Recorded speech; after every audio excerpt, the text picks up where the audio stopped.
पीले दांत वाली बहू। रंजना कभी ब्रश नहीं करती थी। उसे कितनी बार उसके माँ बाप ने डांटा, लेकिन उसका कोई असर उस पर होता ही नहीं था, जिस कारण से उसके दांत पीले पीले हो जाते हैं। शादी के बाद। अरे बहू, वैसे तो तुझ में कोई कमी नहीं है, पर तेरे दांत इतने पीले कैसे हैं बेटा? कैसे मतलब? कोई सर्जरी थोड़ी ना कराई है। वो तो क्या नाम, मैं ब्रश नहीं करती थी तो पीले हो गए। अब क्या करूं? आप कहें तो लाल करवा लूं या फिर काले? यार ये क्या है, क्यों माँ से लड़ रही हो? लड़ रही हूँ? अरे मैं लड़ रही हूँ या ये बोल रही है कि दांत पीले हैं, पीले। अरे तपस्या थोड़ी ना की है इन्हें पीले करने के लिए। बकायदा ब्रश नहीं किया है 20 साल तक, तब जाकर। छी, कैसी बात कर रही हो? ये उस वक्त तो पीले नहीं थे जब हम लोग तुम्हें देखने आए थे। अरे तब साफ करवा लिया होगा डेंटिस्ट के पास जाकर।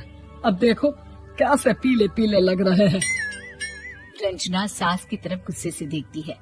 फिर शुरू हो गई पीले पीले पीले। अरे पीले तो तब भी थे जब मेरे हाथ का रसगुल्ला उड़ा उड़ा कर खा रही थी और बोल रही थी, लड़की नहीं गुणों का खजाना दे रहे भाई साहब। खैर, अब वो लोग करते भी तो क्या करते, पीले दांत वाली बहू पल्ले पड़ी थी तो झेलना तो था ही। एक दिन कीर्तन में रंजना गाना गा रही थी। अरे कमला बहन, माँ का द्वार है, यहाँ तो सब शुद्ध होकर आते हैं, फिर अपनी बहू को ब्रश भी नहीं करवाती तुम। दूर से पीले पीले दांत भक्ति में बाधा उत्पन्न कर रहे हैं। अरे कोई 2 साल के बच्ची थोड़ी ना लेकर आई हूँ मैं बहू बनाकर।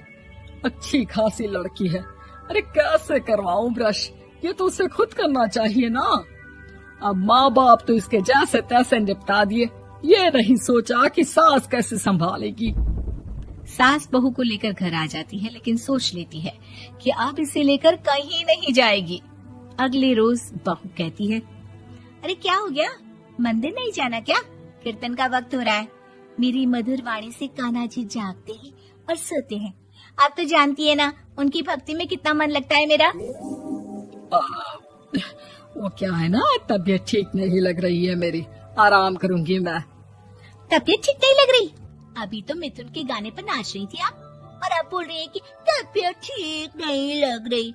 अरे भक्ति में मन लगा लो सासू माँ, ऊपर जाना है, क्या मुंह दिखाओगी आप? हाँ?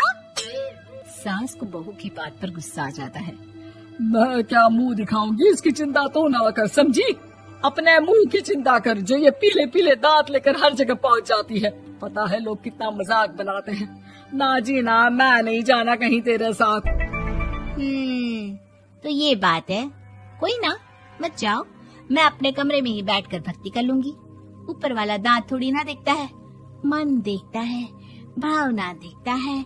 और अरे बस बस, तू सब कुछ दिखा, बस ये सफेद चमकदार दांत ना दिखाना किसी को, है? जा यहाँ से। बहू को सास की बात का कोई फर्क नहीं पड़ता। वो तो जैसी थी वैसी ही रह जाती है। सुबह नहाकर किचन में खाना बनाना, फिर खाना खाना, कीर्तन भजन करना और सो जाना। एक दिन, माँ जी मैं सहेली के घर जा रही हूँ, शाम को लेट आऊंगी। हाँ, तो जाना, मैंने कौन सा तेरी आरती करनी है घर पर बैठकर। रंजना सहेली के घर जाती है, जहाँ वो पार्टी में जाने की तैयारी कर रही होती है। अरे शिखा, कहाँ जाने की तैयारी कर रही है? मैं गलत वक्त पर आ गई क्या? अरे नहीं यार, उल्टा सही वक्त पर आई है। मैंने ये साड़ी और ज्वेलरी निकाली है यार, शाम को इनके ऑफिस की एक पार्टी में जाना है। बताना कैसा लग रहा है ये सब? नहीं यार, इस ड्रेस के साथ तो वो वाली ज्वेलरी अच्छी लगेगी। हाँ, सही बोल रही है, मैंने ध्यान ही नहीं दिया। वैसे तो हमेशा से मस्त फैशन सेंस रखती है। तो बड़ा जाती होगी ना पति के साथ पार्टी में। रंजना कुछ नहीं बोलती, बस सोचती है कि यार काश ये बात सही हो जाती। पर मैं क्यों नहीं जाती पार्टी में? क्या इन लोगों की कोई पार्टी होती नहीं होगी? रंजना घर आती है और रात में पति से सवाल करती है, एक बात बताइए, आप मुझे किसी पार्टी में क्यों नहीं ले जाते? क्या आपके यहाँ ऑफिस में पार्टी नहीं होती? पति बेचारा क्या कहता कि दांत पीले हैं तुम्हारे इसलिए। अरे कोई पार्टी होती नहीं हम लोगों के ऑफिस में, तो कहाँ से लेकर जाऊं? और मार्केट, मॉल, कहीं वीकेंड घूमना, कहीं तो। अरे यार सारे हफ्ते में एक छुट्टी मिलती है, तो सोचता हूँ कि आराम ही कर लूं। क्यों? रंजना मन मार के रह जाती है। पहले कभी सास के साथ मंदिर जाया करती थी, लेकिन वो भी सास ने ले जाना बंद कर दिया। घर बैठी बैठी रंजना बोर हो जाती है। तभी उसे आइडिया आता है और वो मायके जाने का सोचती है। सासू माँ, 2 दिनों के लिए मम्मी के घर जा रही हूँ। अच्छा अच्छा ठीक है, आराम से जा। और हाँ, माँ से कुछ अच्छी आदत सीख कर आना कि कैसे शरीर के हर भाग की तरह दांतों की सफाई भी जरूरी होती है, समझी? शुरू हो गई ना आप। वो लोग आपकी तरह नहीं है कि छोटी छोटी बात का बतंगड़ बना दे। उन लोगों के लिए मैं मायने रखती हूँ, ना कि मेरे पीले पीले दांत।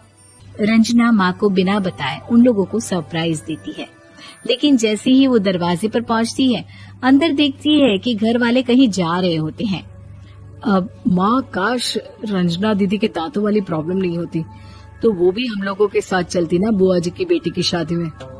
हाँ बेटा, लेकिन अब उसे कौन समझाए कि उसको उसके पीले दांत नहीं दिखते, लेकिन उसके आसपास के लोगों को कितना एम्बैरेसिंग फील कराते हैं। मुझे तो कितनी बार उसके स्कूल की टीचर ने शिकायत की कि उसके साथ कोई लड़की बैठना भी नहीं चाहती, और ना ही कॉलेज में कोई उससे बात करना चाहता था। लेकिन पता नहीं क्यों उसे ये बात समझ में ही नहीं आती।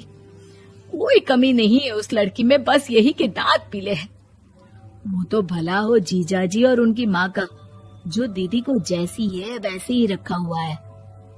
रंजना को अपने घर वालों की बात सुनकर बहुत दुख होता है। वो सोचती है कि वो क्या करे, लेकिन फिर वो सीधा डेंटिस्ट के पास जाती है, अपने दांत चमकाती है और कसम खाती है कि वो रोज ब्रश करेगी। अरे क्या हो गया? तुम तो 2 दिनों के लिए गई थी ना।